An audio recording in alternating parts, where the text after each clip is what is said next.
So what's it like to live in Las Vegas? Live in Las Vegas. Well, girl. I got like a $7 and change order for just a couple of miles. I can't be more than 3 at the most. And today is Saturday, and I think it's about 7:30 something. Alright, well the order's not ready, and I don't even see the bag yet. Normally I can see a bag like set on a counter where they're putting it together, but nothing yet, just waiting. Whew. I was in there a long time, maybe 15 minutes. There's three of us delivery drivers just waiting for our orders. Everybody was getting real stressed out. I was more like, whatever, I'm just hanging out.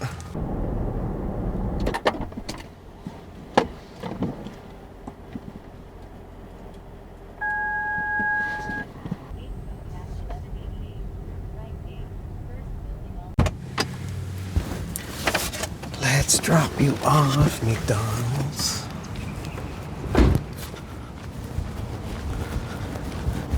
Yeah, so today's topic's gonna be about what it's like to live here in Vegas. And I've lived here for, almost since 2010, so what is that, 15 years? Yeah, 15 years. And so far, it's been not too shabby. Okay, let me pay attention. I've got to focus. I've got to make sure I drop off at the right door. Let's see.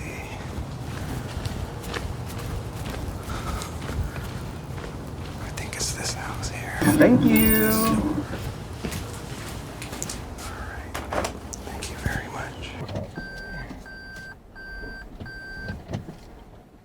When I first moved here, it was during the Great Recession, and there was not a whole lot of opportunities that were happening here at the time. Most people had already left Las Vegas because they lost all their jobs and they went bankrupt on their homes, and it was a pretty sad time to be here in Vegas. So it's completely different than what it looks like right now. After the Great Recession, there was just empty stores and empty restaurants, and everything was dirt cheap here.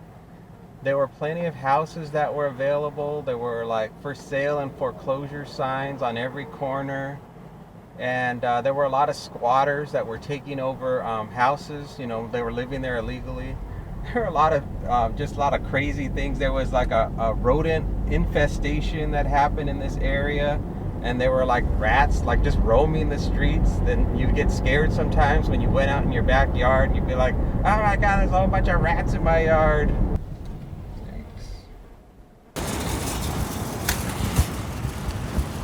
I got a DoorDash offer almost $20. Shopping for just 6 items, 2 different customers. There's a case of water, and then there's this big thing of Pampers. I think that's about it. I don't think it's going to be difficult. At least the shopping part's not going to be difficult. Everything's going just fine. I got all these juices. One of them was a substitute. I got some baby wipes. They wanted 4 boxes. They only had 2 that were available. So that's the way that goes. 90 paper towels. This aisle doesn't have the paper towels. It's the next aisle. I should have known that this order was going to be big, heavy, and bulky because of the amount of money they're paying and the small number of items they're shopping for. I don't want to mix up the orders, so I'm going to crash into this car. Whoa. So I'm going to put the paper towel order in the back seat. Real flat tire. I think my car is going to need a tire alignment. It keeps wanting to drift to the right. So yeah, I was doing logo design and graphics during the Great Recession. And that's kind of how I was able to survive through the Great Recession here in Las Vegas. Stop at the garbage by the red fire hydrant.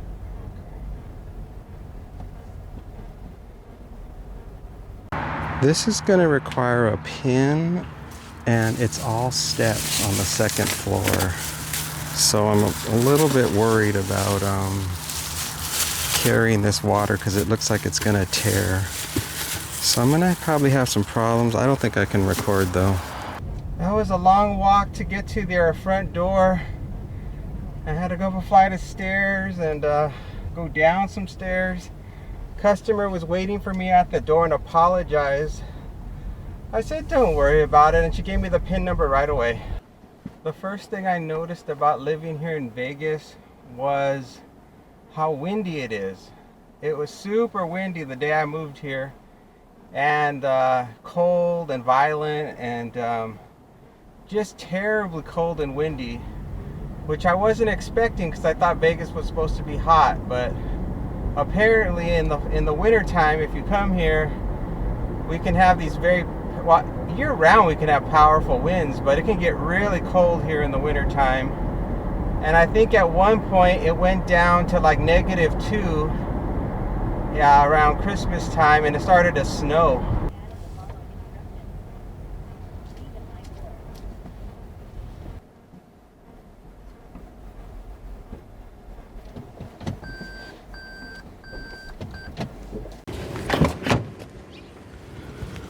Looks like there's another delivery driver here.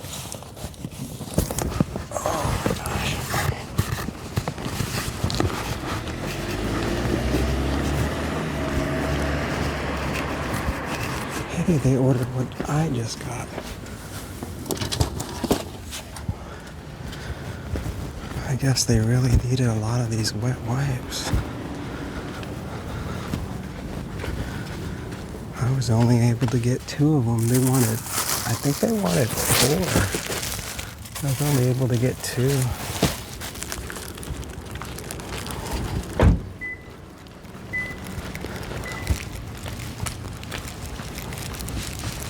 Thank you.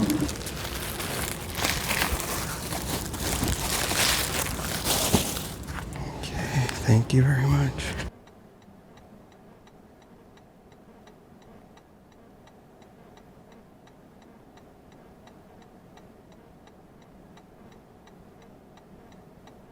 The first thing I noticed when I moved here was how terrible the water was. It tasted so bad that I thought I was drinking sewer water. It tasted so bad. The people that lived there before neglected to maintain the water filtration system, and the water softening system was just completely gone to kaput. So there was actually little things that were floating inside of the water, and it turned out that was like the disintegration of the water filters of the filtration system. But even now, when I try to drink water that hasn't been filtered, it still tastes pretty bad. So the 2 things that are must-haves when you live here is a water filtration system, like a reverse osmosis water system, and then you have to have a water softener. Even if you live in an apartment, you have to get a reverse osmosis system, unless you don't mind drinking bottled water, but then you got to deal with all those plastic particles that could be in the water. Everybody know, Mickey days. The people in Vegas tend to just keep to themselves. So when you come here, you may meet your neighbors for a little while and get to know them for a little bit, but people tend to just kind of just do their own thing here. There's really not much of a small town vibe here. It's very much a like urban living. You know, everybody just keeps to themselves, does their work, and just you try to be as courteous as you can to your neighbors around you. And sometimes they don't. On the road, it's like it's a lot like California. There's a lot of road rage here. This is gonna be a $9.50 order. 4 miles. Hello, picking up for Brianna. The strange things about living in Vegas are the casinos and the gambling. So when you go into a convenience store, they have sections where people can gamble with like slot machines, and the same thing for the grocery stores. They have these little areas where people can gamble. So that eventually you just get used to. You don't think about it. But when you first get here, it's very surreal. And then you're really surprised that they don't have a lottery system here. So most states you can play like the Mega Lotto or whatever. And here it's illegal. They have not allowed that particular type of gambling to exist here, because I think the casinos here, block legislation that allows lotteries to come in here because they're worried it's going to compete with what they have to offer. So that's why we don't have any lottery system here in Vegas. The closest place you can go is to the state line near Prim, and there you can play the nationwide lottery system to the Mega Millions or whatever it's called.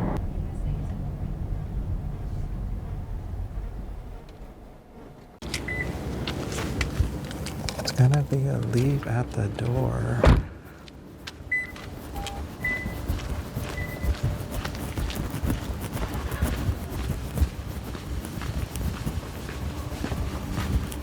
Thank you. All right, thank you very much.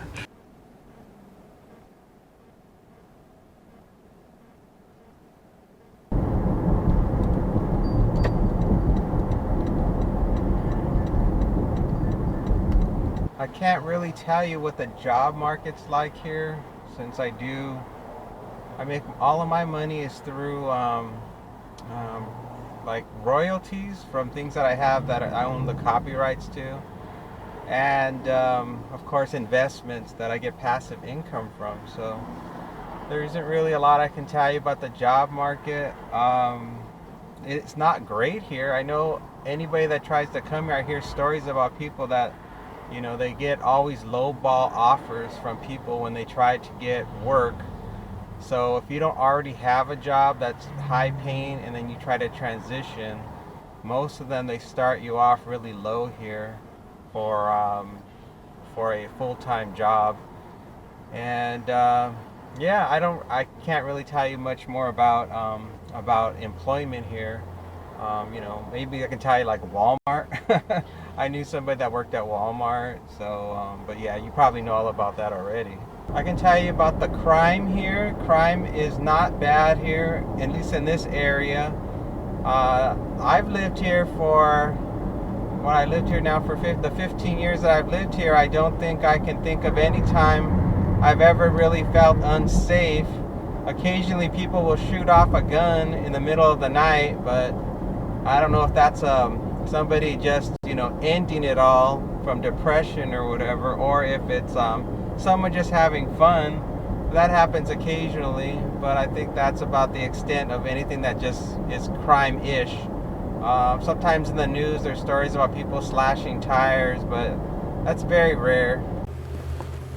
All right, everybody. Well, things didn't work out so well today. The work just dried up, and I just sort of turned the app off and called it a day. Let's take a look at the stats. On UberEats, I made $7.09. I was online for 2 hours and 52 minutes. The breakdown was $2 net fare, and tip was $5.09. On DoorDash, I made a total of $29.05. At least I was a little bit better on DoorDash. I did, my active time was 55 minutes, dash time 4 hours and 7 minutes. I got 2 offers, did a total of 3 deliveries, and you can see below I did just 2 DoorDash offers, one for crumble cookies and the other one was for Vons. So yeah, very slow today.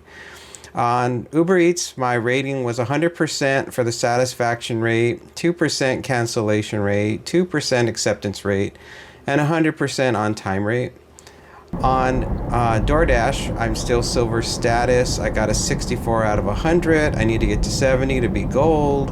Acceptance rate 10%. Completion rate 100%. On-time rate 99%. Quality rate 100%. Customer rating 4.99. And 41 orders in the past 30-day period, I believe is what that means. 30-day orders. And then you can see all the different scores. I get all pretty much top scores on everything except for acceptance rate. So yep, I think that was about it. And I didn't really finish telling you guys about what it's like to live here in Vegas. So I'll continue that on tomorrow's video. Okay, everybody, thanks so much for watching. Take care. Bye for now.